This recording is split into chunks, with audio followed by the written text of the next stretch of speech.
What is up, guys? Another video. So today we're going to be taking the car out for some tuning.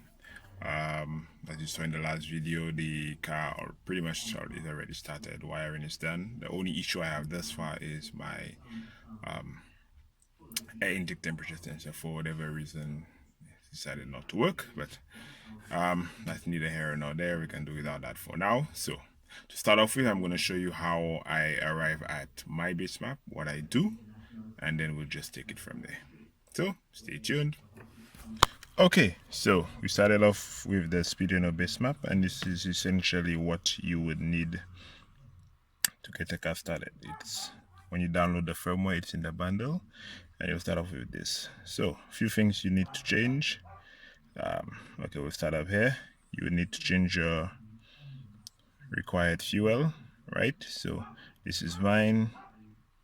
So engine displacement in cc's is 1500 for cylinders, 540 cc injectors, and a fuel ratio of 14.7, and we hit OK, and it gives us our required fuel which we would need to get the map started. So the algorithm we use in map, we're not going based on throttle.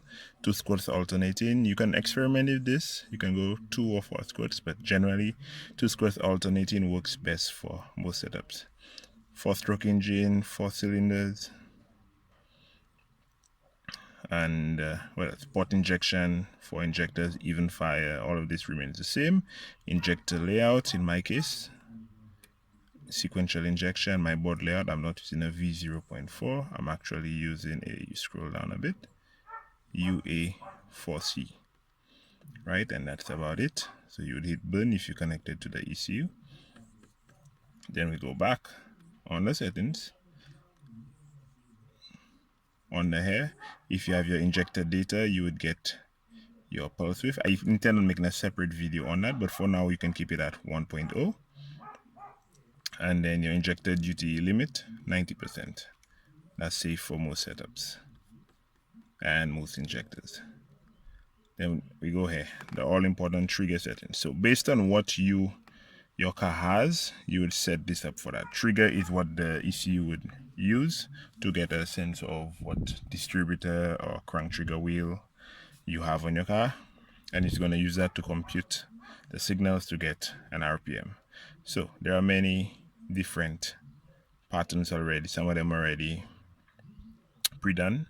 So you have the GM trigger wheel, Jeep, Audi, what else we have? We have Honda D15 Miata, and a whole bunch of others.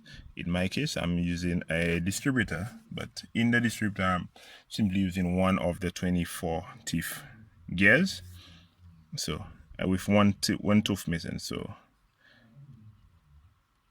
it's 24 teeth in my gear.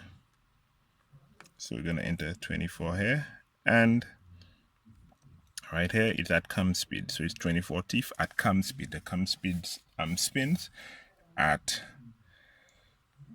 sorry, if I recall correctly, half the speed of the crank. So yes, so 24 teeth. If it were to be on the crank, then it would be 12 teeth, right? So trigger angle, I think I already made a video on this. This is where you would be entering numbers. This goes all the way up to, I believe, 360. So you would be changing this number to essentially sync your timing. And I have one tooth missing on my trigger. My trigger edge is rising. The VR condition I'm using calls for a rising edge, so I'm gonna do that. Just gonna breeze through all of this. Trigger filter, I usually get a bit of noise, so I'm gonna start off with weak. If you have a very clean wiring or shielded wire, you may need to just use weak, but I'm just gonna use that for now. What else do we need to alter?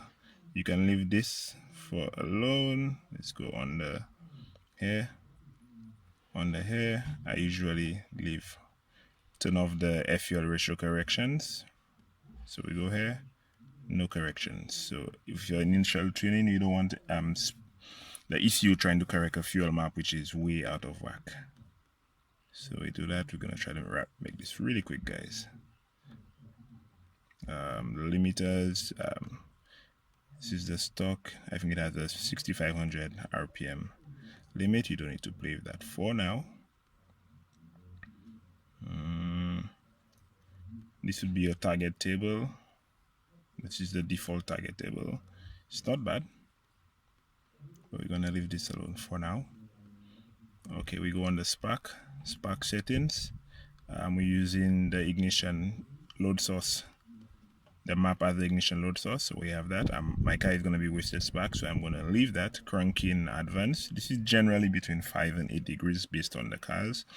Spark output, again, read up on what your car wants or your igniter wants. My car will be going low, so the car will begin to, well, the ECU will begin to charge the coil with a 5 volt or 12 volt, and when that signal goes low, which is what this stands for, it will discharge the coil on fire spark plug. Fixed timing, we're going to use it just for setting up the we're going to use this to set up the when you sync in our timing, so we'd lock this to whatever we want. But in a nutshell, we're going to breeze through all of that. Don't need to play with that for now, and the rest can stay. What I usually just go in thermal fan, your fan can stay off for now. Afterwards you can turn it on if you want, and then just go through the settings. You don't really need this to start. All you really need is a fuel pump. Okay, so fuel pump here, it's set to the board default pin. You can change the pins around if you're doing some custom wiring, and a priming pulse of about 6 seconds would get you started. And that is essentially all you need to do to get your car started on a base map. So after that, you get your car started. What I'm gonna do is that I'm gonna skip ahead. I already did all of this on mine, I believe this one. Let's have a look here. Yes, so this is my fuel table. Okay, let's go back a bit. This is the base fuel table. As you can see, it only goes up to about 96 or 100, which is just our atmospheric. So what I do, you can just double click on these numbers and set it to be whatever you want, 240 or whatever, right? So 100 is atmospheric, and every PSI is about 6.9 kPa, so about 107 would be 1 PSI, 114 would be 2 PSI, and so on and so forth. So you can scale it as you wish, and the numbers here, around 90, you want to be somewhere in the 80-90 range in the VE table, if all things being set properly. And then as you go up in boost, you can just steadily increase the numbers. I usually like to keep it rich to start off with, and then work my way down. Right? Okay, so going back here, this is my fuel table, so I already did that. So the other thing is my spark table.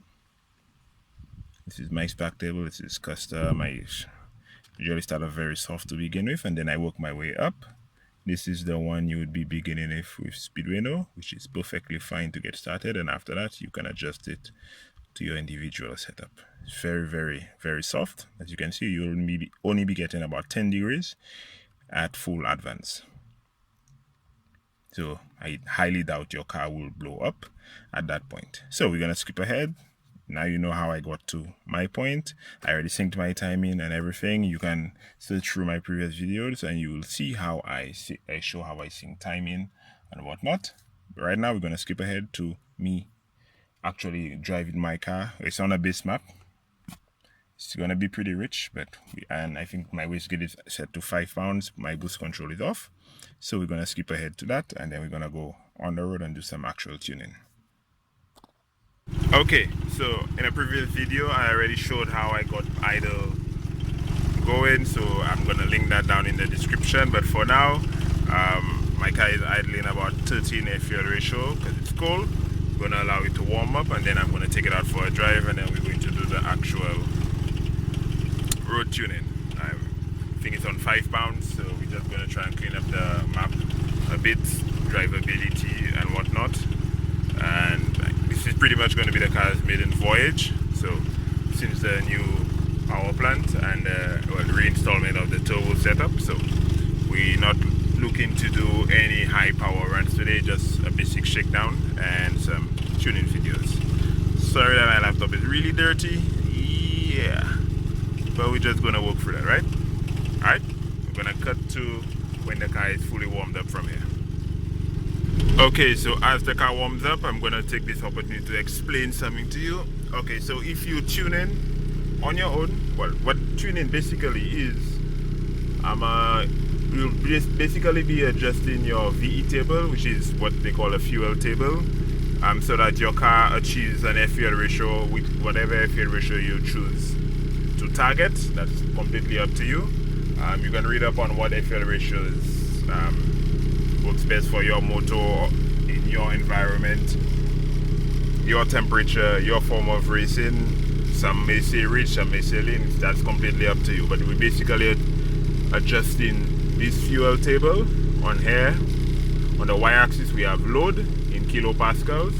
So idle is somewhere around here, as you can see, where the yellow mark is, the blue circle. We're idling around this spot, so we're just adjusting these numbers to get the desired fuel ratio. So right now there, for 66 thereabout in the VE table, we're getting around a 13.0 fuel ratio. Still a bit rich, but it's a fair starting point. And as you go up in load, 100, you going into boost. 120 would be about 3 pounds, and here would be about 6 pounds, and so on and so forth. And on the x-axis, you have RPM. Right, so it's basically a big grid, a big map, and we're just adjusting the numbers to get the car running right. You can go in and have someone, I highly recommend you have someone with you, have the person drive, and then you'll be looking at the laptop screen. It's very difficult to do on your own, but Tuner Studio has something they call auto tune, worth every dime. So basically you drive around, and then you have auto tune, which will be looking at the fuel ratio that you're currently at, and then it'll also be looking at this table, your fuel ratio target table. So you set whatever fuel ratios you choose to target. This is mine is usually very conservative, and then you drive around, and basically this window will be this window. Let me close this one up. We'll be trying to adjust your VE table, which is this one, so that it matches the fuel ratio, matches your target table. So this one is trying to achieve this one. Does a pretty good job of it. I highly recommend it if you tune in on your own, which I will be doing today. So I'll just pretty much be driving around in auto tune, very gently, trying to hit as many cells as possible and monitoring it, making sure that it's not doing anything crazy. And then from there, just make small changes, and then when I get close to where I think auto tune has done a pretty decent job, I go in manually, and then I adjust my tables to add the finer touches. Right, so I'm gonna go back to letting it warm up.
Okay, so after the short drive, which I hopefully I just put that clip in, you'll see all the areas in red is where auto-tune basically began removing fuel to match my air fuel ratio targets.